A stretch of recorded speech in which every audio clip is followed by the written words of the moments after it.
রাজ্যের বিভিন্ন জনমুখী প্রকল্পের পরিষেবা দিতে রাজ্য সরকারের পক্ষ থেকে দুয়ারে সরকার কর্মসূচি গ্রহণ করা হয়েছে। দুয়ারে সরকারের কর্মসূচিতে উপকৃত হয়েছেন বহু মানুষ। লক্ষ্মীর ভান্ডার থেকে শুরু করে বার্ধক্য ভাতা সহ একাধিক প্রকল্পে সরকারের ঘোষণা অনুযায়ী বিভিন্ন পঞ্চায়েত থেকে পৌরসভা এলাকায় দুয়ারে সরকার কর্মসূচির মধ্যে দিয়ে আবেদন জমা দেওয়া হচ্ছে। কিন্তু দুয়ারে সরকার কর্মসূচি গ্রহণ করলেও দেখা নেই মানুষের, কারণ ইতিমধ্যে সরকারের প্রকল্পের আওতায় চলে এসেছেন অধিকাংশ মানুষ। কিন্তু পাশাপাশি একটা সমস্যার কথা উঠে আসছে। জানা যায় দুয়ারে সরকার ক্যাম্পে বেশ কয়েকবার কাগজ জমা করলেও পরিষেবা থেকে বঞ্চিত।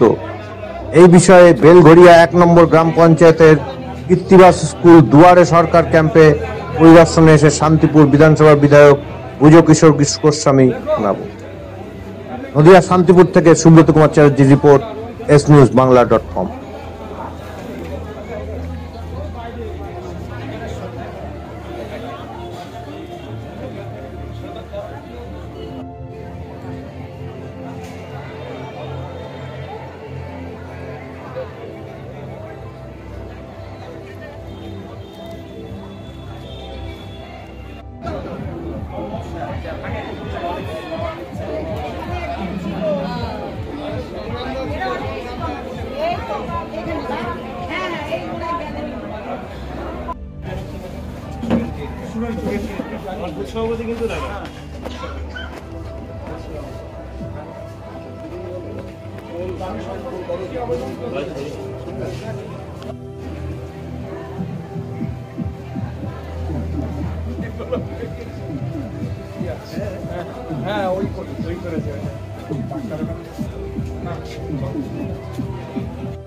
বুঝলেন, আজ তো দুয়ারে সরকার হচ্ছে বেলঘড়িয়া 1-এ।